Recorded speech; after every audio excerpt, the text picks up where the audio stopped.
नमस्कार, मी सुवर्णा जोशी. निसर्ग चक्रीवादळासंदर्भातले सगळे अपडेट्स आपण दिवसभर घेतोय आणि त्याच विषयीच्या घडामोडी वेगवान स्वरूपात. मुरुड समुद्र किनाऱ्यावर दुपारी 1 वाजता निसर्ग चक्रीवादळ धडकलं. निसर्ग चक्रीवादळाचा तडाखा 5 जिल्ह्यांना बसला. श्रीवर्धन, मुरुड, अलिबाग या ठिकाणी जोरदार पावसाला सुरुवात झाली. यावेळी निसर्ग चक्रीवादळाची तीव्रता आणखी वाढल्याचं बघायला मिळालं. चिपळूणमध्ये निसर्ग चक्रीवादळाचा परिणाम पाहायला मिळाला. यावेळी घरांचं मोठं नुकसान झालं. वादळी वाऱ्यामुळे नागरिकांच्या घरांचे पत्रे उडून गेले. अनेक घरं सुद्धा जी अगदीच ढाचा बनवला गेला होता तो पूर्ण कोसळून पडला. चिपळूणमधील माळेवाडी इथल्या एका घराला निसर्ग चक्रीवादळाचा तडाखा बसला. 20 वर्ष जुनं वृक्ष हे घरावर पडलं, त्यामुळे घराचं मोठं नुकसान झालं. सुदैवानं यामध्ये कोणतीही जीवितहानी झाली नाही, मात्र मोठ्या प्रमाणावर वित्तहानी झाली. घरातल्या लोकांना सुरक्षित ठिकाणी हलवण्यात आलं. रोह्यामध्ये वादळी वाऱ्यामुळे नागरिकांचं मोठं नुकसान झालं. अनेक झाडं कोसळून पडली, मुळासकट उन्मळून पडली. त्यामुळे वाऱ्याचा वेग किती असेल याचा अंदाज आपल्याला बांधता येईल. रोह्यामध्ये अनेकांच्या घरांचंही नुकसान झालंय. रायगडच्या कोलाडमध्ये चक्रीवादळाचा फटका बसला. कोलाडमध्ये प्रचंड वेगानं वारं वाहत होतं. कोलाडचा एक प्रचंड वारं वाहतानाचा व्हिडिओ समोर आलेला आहे. हा व्हिडिओ चांगलाच व्हायरलही झालाय. एका व्यक्तीनं हा त्याच्या खिडकीतून काढलेला आहे, त्याच्या बाल्कनीमधून काढलेला आहे. पूर्ण बाहेर तो बाल्कनीमध्ये येऊ शकला नाही, मात्र खिडकीमधून त्याला काढता जो व्हिडिओ आलेला आहे त्यात वारं किती वेगानं वाहतंय ते आपल्याला स्पष्ट दिसू शकेल. मुंबईत पावसाचा जोर आणि वाऱ्याचा वेग कमी झालाय, त्यामुळे मुंबईकरांवरचं निसर्ग चक्रीवादळाचं संकट टळलं आहे असं म्हणता येईल. सकाळपासूनच न झालेलं सूर्याचं दर्शन मात्र मुंबईकर 4:30 नंतर घेऊ शकले. मलबार हिलमध्ये इमारतीवर लावण्यात आलेलं छप्पर उडल्याचं चित्र बघायला मिळालं. निसर्ग चक्रीवादळामुळे कोकणात अनेक ठिकाणी अशा घटना घडल्या, पण मुंबईमध्ये जेव्हा सोसाट्याचा वारा सुरू झाला आणि मुसळधार पाऊस सुरू झाला तेव्हा मलबार हिलच्या एका इमारतीवर पत्रे लावले होते आणि त्याला प्लास्टिक लावलेलं होतं, ते उडून गेलं. त्यामुळे प्रशासनाने सतर्कतेचा इशारा दिला होता. मरीन ड्राईव्ह या परिसरामध्ये जोरदार वारं वाहत होतं. यावेळी समुद्रालाही उधाण आलेलं बघायला मिळालं. प्रशासनाकडून सगळी खबरदारी घेतली गेलेली होती. उरणपर्यंत चक्रीवादळ आलं होतं आणि उरणकडनं ते मुंबईकडे, ठाण्याकडे वळतंय असं सांगितलं जात होतं. तेव्हा वाराही सोसाट्याचा होता आणि त्याचबरोबर मुसळधार पाऊसही पडत होता आणि त्यावेळेला अशा प्रकारचं चित्र मरीन ड्राईव्हवर बघायला मिळत होतं. मुंबईच्या बीकेसीमधील कोविड रुग्णालयाचं नुकसान झालं. कोविड रुग्णालयाला वादळाचा मोठा फटका बसला. हे तात्पुरतं रुग्णालय 1000 खाटांचं उभं केलं गेलेलं होतं, मात्र वादळाचा परिणाम किती भयानक असू शकतो याची कल्पना केली गेली असल्या कारणानंच मुख्यमंत्री उद्धव ठाकरे यांनी कालच हे स्पष्ट केलं होतं की या रुग्णालयात असलेले रुग्ण हे इतरत्र हलवले गेलेले आहेत. या रुग्णालयाचं हे तात्पुरतं उभं केलेलं जे रुग्णालय होतं त्याचे पत्रेच उडून गेले. रुग्णांना आधीच हलवलं गेलं, त्यामुळे मोठा अनर्थ टळला. निसर्ग चक्रीवादळाच्या पार्श्वभूमीवर कुर्ला कुरेशी नगर इथल्या डोंगरावर असलेली 400 ते 500 कुटुंब ज्यांना पालिकेच्या शाळेत हलवण्यात आलं होतं, खबरदारी म्हणून प्रशासनानं नागरिकांना सुरक्षित स्थळी हलवलं होतं. कारण या सगळ्यांच्या घरांवर, काहींच्या घरांवर कौलं आहेत, काहींच्या घरांवर पत्रे आहेत, काही अगदी तात्पुरती उभी केली गेलेली आहेत. जीवितहानी टाळण्यासाठी खबरदारीचे उपाय म्हणून प्रशासनानं या सगळ्यांना हलवलं होतं. मुंबईतील कोळीवाड्यांमधूनही रहिवाशांना सुरक्षित ठिकाणी हलवलं गेलं होतं. कुलाबा, वरळी, वर्सोवा, वांद्रे या ठिकाणच्या कोळीवाड्यांमध्ये प्रशासनाकडून स्थलांतरणाची कारवाई केली गेली. मुंबई महापालिकेकडून खबरदारी घेतली गेली की आपापल्या घरांमध्ये कुणी राहू नये, समुद्र किनाऱ्यांलगतच्या घरांमध्ये कुणी राहू नये, कारण जीवितहानी टाळता यावी. मुंबईत एनडीआरएफच्या 7 टीम्स तैनात करण्यात आल्या आहेत. कुलाबा, वरळी, अंधेरी, वांद्रे, मालाड, बोरिवली इथं एनडीआरएफच्या टीम्स तैनात करण्यात आल्या.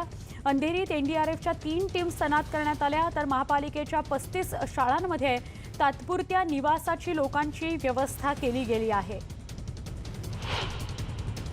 नवी मुंबईतील उरणमधील मोरा परिसरामध्ये चक्रीवादळाचा फटका बसल्याचं बघायला मिळालं। उरणमधील मोरा बंदराला देखील चक्रीवादळाचा फटका बसला, त्यामुळे मोरा परिसराला सतर्कतेचा इशारा दिला गेला होता। उपाययोजना कुठल्याही अनुचित प्रकार घडू नये म्हणून केल्या गेलेल्या होता, पण उरणपर्यंत हे चक्रीवादळ आलं कारणाने मोरीला याचा फटका बसला। उरणमध्ये अनेक ठिकाणी झाडं उन्मळून पडली, कारण सोसाट्याचा वादळी वारा वाहत होता। त्याचबरोबर या वादळी वाऱ्यामुळे एका शाळेचं छत सुद्धा उडाल्याचं चित्र बघायला मिळालं। उरणला तडाखा बसला, झाडं उन्मळून पडल्याच्या घटना घडल्या आणि अर्थातच अनेक घरांवरची छतं उडून गेली। जीवितहानी मात्र झाली नाही, ही त्यात दिलाशाची बाब। मुंबई पुणे एक्सप्रेसवेवर मोठ्या प्रमाणात झाडं उन्मळून पडली, अनेक नामफलक उन्मळून पडले, म्हणजे बॅनर्स उन्मळून पडले। पहिल्याच मुसळधार पावसामुळे गाड्या स्लिप होत आहेत, सगळ्या गाड्या धीम्या गतीने धावत होत्या। वारा अधिक वेगात होता, त्यामुळे वाऱ्यामुळेही काही गाड्या या शेकी होत होत्या, हलत होत्या। अवजड वाहनं पोलिसांनी रोखून धरली होती। बेलापूरमध्ये झाडं रस्त्यावर पडण्याच्या घटना घडल्या। वादळी वाऱ्यामुळे झाडं उन्मळून पडली। निसर्ग चक्रीवादळाचा फटका अनेकच शहरांना बसलेला बघायला मिळाला। अंबरनाथ, बदलापूर आणि उल्हासनगर शहरात सोसाट्याचा वारा सुरू झाला होता आणि त्याचसोबत मुसळधार पाऊसही पडत होता। अंबरनाथ आणि उल्हासनगर या शहरात अनेक रस्त्यांवर झाडं उन्मळून पडली। अंबरनाथच्या कुंटवली भागात घरावर झाड पडल्याची घटना घडली। सुदैवानं जीवितहानी मात्र झाली नाही। तर डोंबिवलीतल्या सारस्वत कॉलनीतल्या आशिष बिल्डिंगवरचे छताचे पत्रे उडाल्याचं चित्र बघायला मिळालं। वादळी वाऱ्यामुळे छत उडाल्याचं यावेळी समोर आलं। डोंबिवलीतील होर्डिंग्स देखील वादळी वाऱ्यामुळे उडून गेली। निसर्ग चक्रीवादळाचा तडाखा डोंबिवलीला सुद्धा बसला। मुसळधार पाऊस आणि वादळी वारा डोंबिवली, कल्याण या सगळ्या परिसरामध्ये सुद्धा आपल्याला बघायला मिळाला। त्यामुळे बॅनर्स कोसळून पडणं किंवा इमारतींच्या गच्चीवर जे पत्रे लावलेले असतात आणि त्याला जे प्लास्टिक बांधलेलं असतं ते उडून जाणं, अशा घटना अनेक ठिकाणी बघायला मिळाल्या।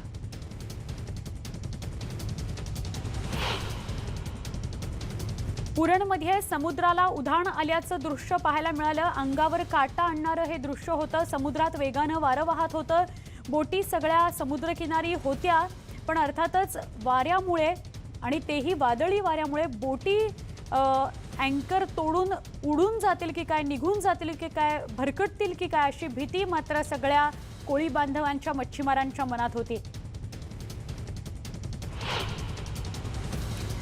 नागावमध्ये नारळाचं आणि आंब्याचं झाड घरावर कोसळल्याची घटना घडली। नागावच्या आक्षी इथं ही घटना घडली। आक्षी हा खूप प्रसिद्ध बीच आहे आणि तिथं ही घटना घडली आहे। निसर्ग चक्रीवादळाचा फटका अनेक घरांना नागावच्या परिसरामध्ये सुद्धा बसला आहे।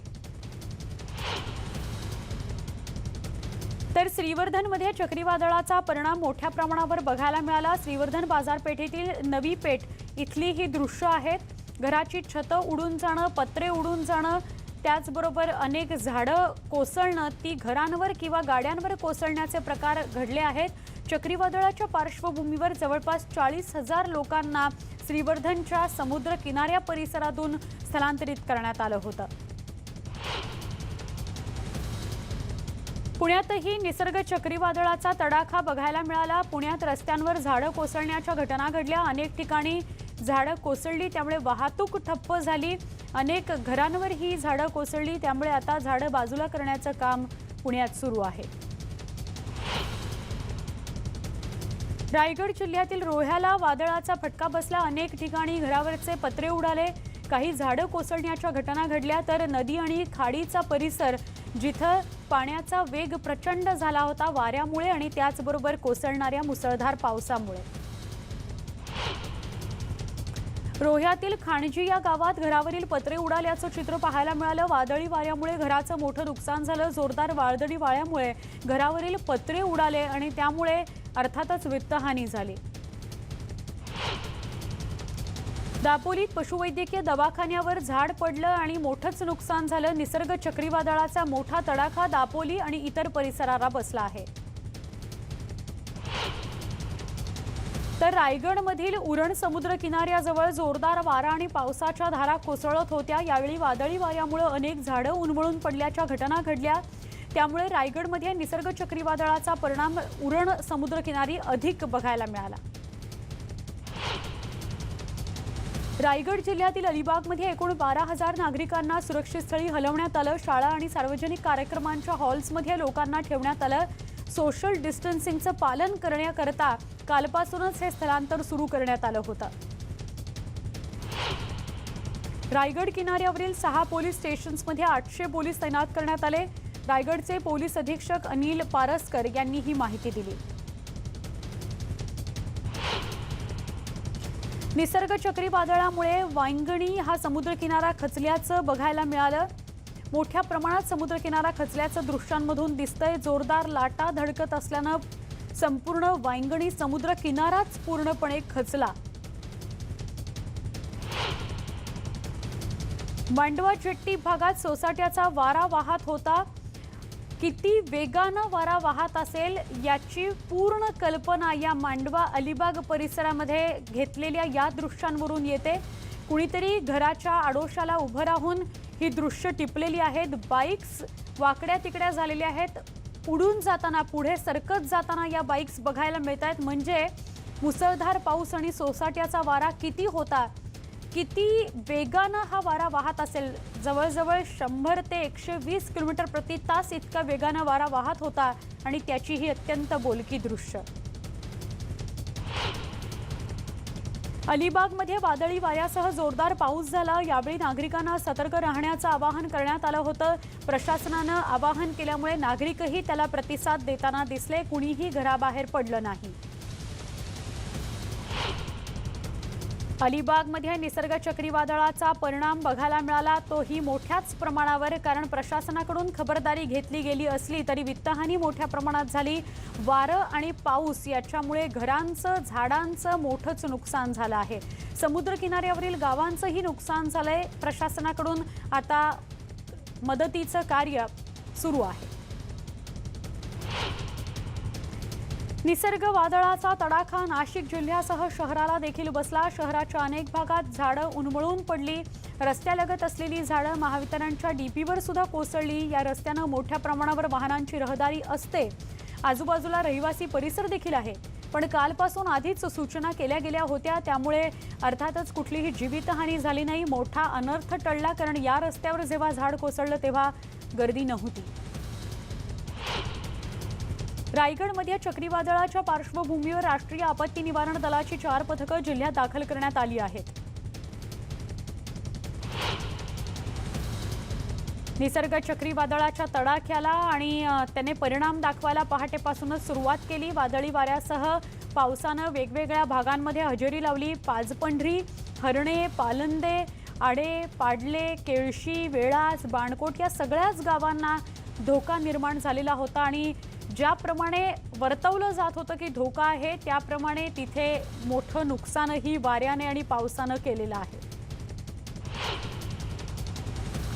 मांडवी या समुद्र किनाऱ्यावर जोरदार वारं वाहत होतं। दरम्यान यावेळी वाऱ्याचा वेग वाढला होता जेव्हा चक्रीवादळ अत्यंत जवळ आलं। समुद्र किनाऱ्यावरील गावांना याचा धोका निर्माण झाला।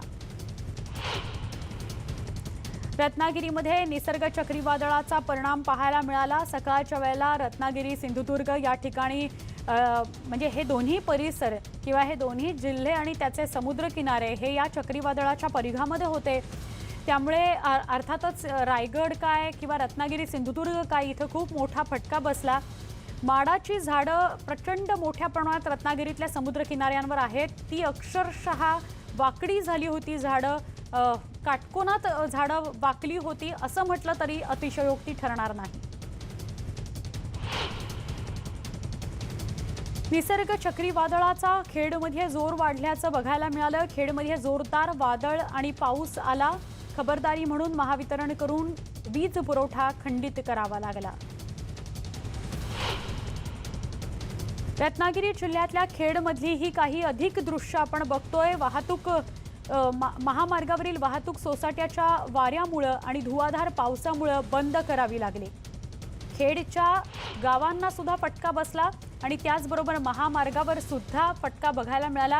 हे निसर्ग चक्रीवादळ किती भयानक होतं आणि त्याची किती भीती होती, त्यामुळे प्रशासन किती सतर्क होतं आणि सज्ज होतं, हे सगळं आपण बुलेटिनमध्ये पाहतो आहोत। अधिक पाहणार आहोत, एका छोट्या ब्रेकसाठी थांबतोय। बुलेटिनमध्ये पुन्हा एकदा स्वागत। आपण निसर्ग चक्रीवादळाच्या अनुषंगाने दिवसभरात घडणाऱ्या वेगवान बातम्या बघतोय। गुहागरमध्ये रात्रीपासूनच प्रचंड वेगाच्या वाऱ्यासह मुसळधार पावसाला सुरुवात झाली होती। यावेळी एनडीआरएफची 18 जणांची टीम गुहागरमध्ये तैनात होती।